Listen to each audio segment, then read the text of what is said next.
po siya. Nakarating po kayo. Bakit? Ang hirap sa talagang buhay namin. Nagkasakit po ako ng stage 2 po. May sakit po kayo. Hindi na po ako nakapagpatika po.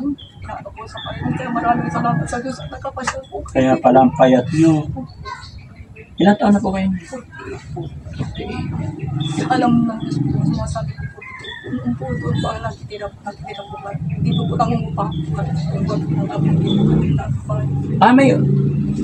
May paupahan din pala dito. Nakiusap lang po kami, hindi po sila pamupahan sana po. Nakiusap lang, wala po talaga itong matirang. Nakiusap lang kayo na tumira dito. Pero paupahan ito. Opo, ang hanap buhay ng dito po sir. Titingnan lang po ko ng mga handicraft sa Manila, sir. Saan ang magulang mo na? Ilan anak niyo po? Nasaan May mga sila? asawa na din po sila sir. Narisgrasya nga po yung bunso ko po sir. Nasaan yung mga anak niyo? Ano po, nasa Manila po yun. Ano po naman po ang hanap buhay nila dahil mga high school lang po. Ikikano lang po sir. Yung isa nagtitinda ng mga chinilas. Yung isa po, ano po yung ano lang mga, ano po yung mga hayop po. Si tatay, anong trabaho ni tatay? Yung po sir, yung ambulant vendors po siya sir. Ano yun? Ambulant vendors po sa Manila. Biyahe po sila. Tulad ngayon po sir, pag umuulan, bumabagyo, wala po sa talaga sir. Alam po ng mga tao po dito sir. Saka alam ng Diyos ko na sa lahat sir. Alam ng Diyos po yun sir. Hindi po ako nag kaya sabi ko po ang totoo ng hirap buhay namin sir. Gaano kahirap na eh? Sobra sir. Minsan ka sa akin po sir, sobrang malabas po ako. Hindi ako nag-kwento sa mga ibang tao kasi alam mo naman po yung mga ibang tao. Mas lalong ilulubog ka nila dahil sinasarili ko na lang po sa Diyos na lang. Ba't mo sinasarili? Daming asawa sir. Kasi yung may mga taong ano po sir, pag isasabihin mo, lalo kang lulubog, lalo kang yung ano nila sir, sir, hindi ka nila kakaawa. Bakit? Ano ba sinasabi nila? Ba't nasabi mong ganun? Kasi sir, minsan, pag lumalabas ka dyan, sir, titignan ka niya, papapakas ko sa kanina yung mga tao. Sabi ko kaya, Daddy Frank, maraming salamat po at napuntahan niyo po kami. Kasi po, nagtitis lang po kami dito. Tulad ng bagyo po. Buti hindi tumutulo itong bahay. Po, sir. Ano po yan? Pinalagyan lang po ng tulda. Hindi, okay lang po. Sana po matulungan niyo po kami, Daddy Frank. Yan ang panalangin ko po talaga sa Diyos. Kagabilang po yan po talagang panalangin ko sa Diyos.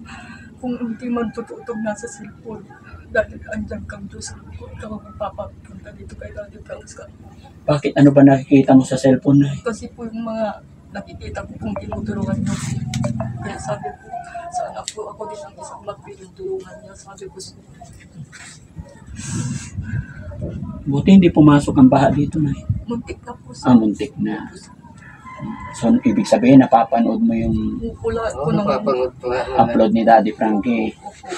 Anong sinasabi mo pag napapanood mo si Daddy Frankie? Sabi ko, umbay naman ni Daddy Frank. Sabi ko, sana mapuntahan po kami dito, Lord. Sabi ko, para sunod din po kami matulungan. Sabi ko, Namigay ako ng bigas dyan na eh. hindi nga po ako nakabot kasi andito lang po ako pag wala pong importante pupuntahan ko kasi Hindi kayo lumalabas.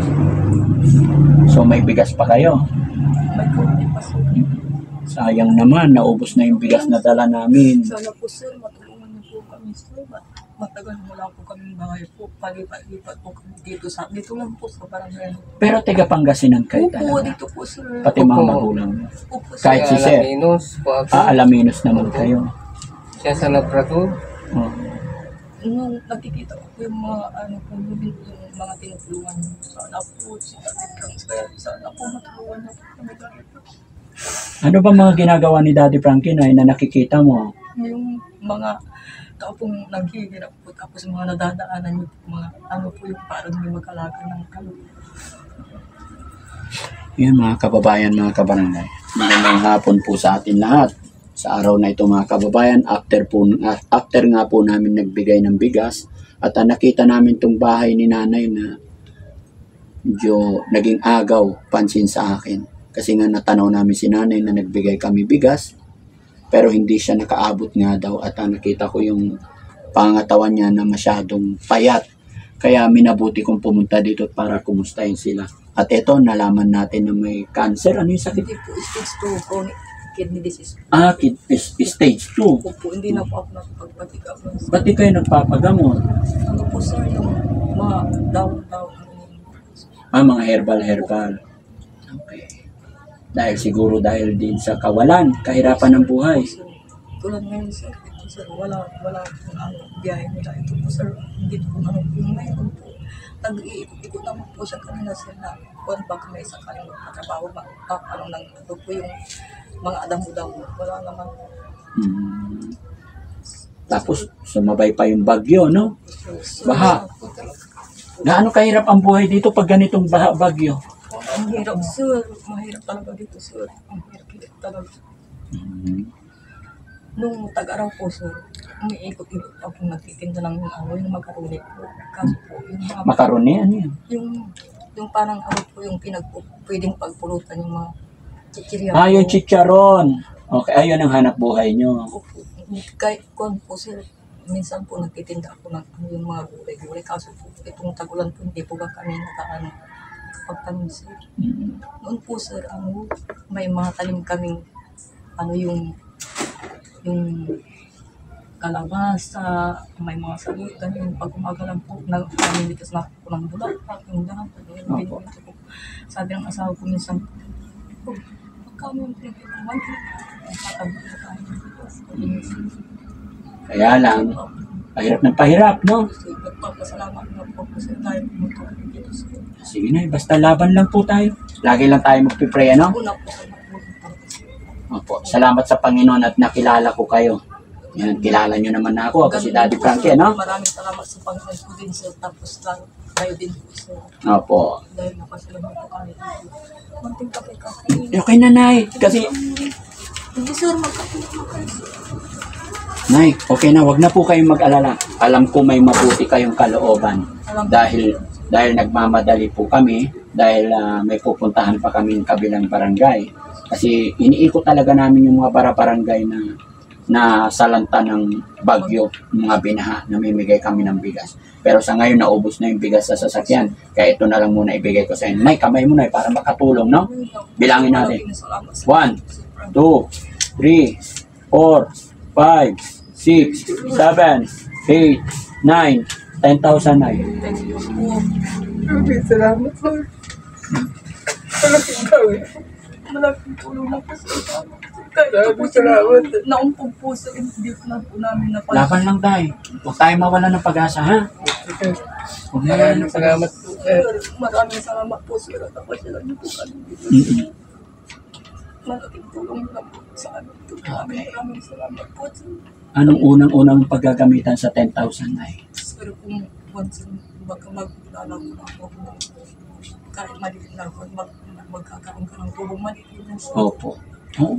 Dahil sa ng buhay po sir. Paikutin nyo. Kaya nyo yan. Laban lang, no? Marunong po ako sa pansi, marunong po ako sa mga kasi lang po yung Puhunan. So, ibig sabihin, makakapagsimula ka na. Kahit papano, no? Sa gabay ng Panginoon. Po, una sa lahat sa maraming salamat sa Panginoon at sa inyo po sa inyo. Sige, Nay. Kaya po kami po sa buti po na naawap yung aking buhay po dito. Talagang wala po kami bahay kasi po yung family po yung natapaw sa patuloy na po yung nanay at tatay ko. Sige. Basta wag lang aayaw, ha? Okay na po. Huwag na po kayong mag-alala, no? Okay, maraming salamat. Ganun din po sa inyo, Daddy Frankie. Maraming salamat. Walang anuman po. Sana nakatulong si Daddy Frankie sa inyo sa araw na ito. Laging Panginoon ang mangunguna po sa inyo, sir. Tama po, no? Lagi kayong nagabayan ng Diyos, sir. Opo. Napagabay niyo po. Tay, ingatan mo ang pamilya mo, no? Laban lang. Maraming salamat po, sir. Be strong tayo. Opo. Hindi po ako nawawalan ng pag-asa, sir. Tama. Bait po Kung Panginoon, sir. nalulungkot na po ako sa basta po. Tulad nito.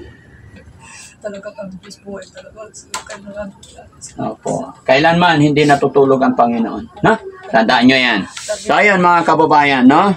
Sana'y naging nakatulong na naman ang Team Daddy Frankie kay tatay nanay. Dahil kitang-kita naman natin mga kababayan, yung hirap na kanilang pinagdadaanan. Nararamdaman ko po sa pananalita ni nanay tsaka si tatay talagang sobra, no? Lalong-lalo na't dinaanan pa tayo ng bagyo at baha. So, maraming salamat mga kababayan. Kung sakali lang po na nanonood ka pa sa tagpong ito at naibigan, nagustuhan mo ang pagcha-charity ni Daddy Frankie, pwede maglambing, i-share mo ang video ito para mas makatulong pa ang Team Daddy Frankie. Maraming salamat po. Daddy Frankie po, anak ng Pangasinan, from Pangasinan, mabuhay po tayong lahat. Thank you po. Salamat po. Thank you, Frank. Salamat po tayo. God bless po.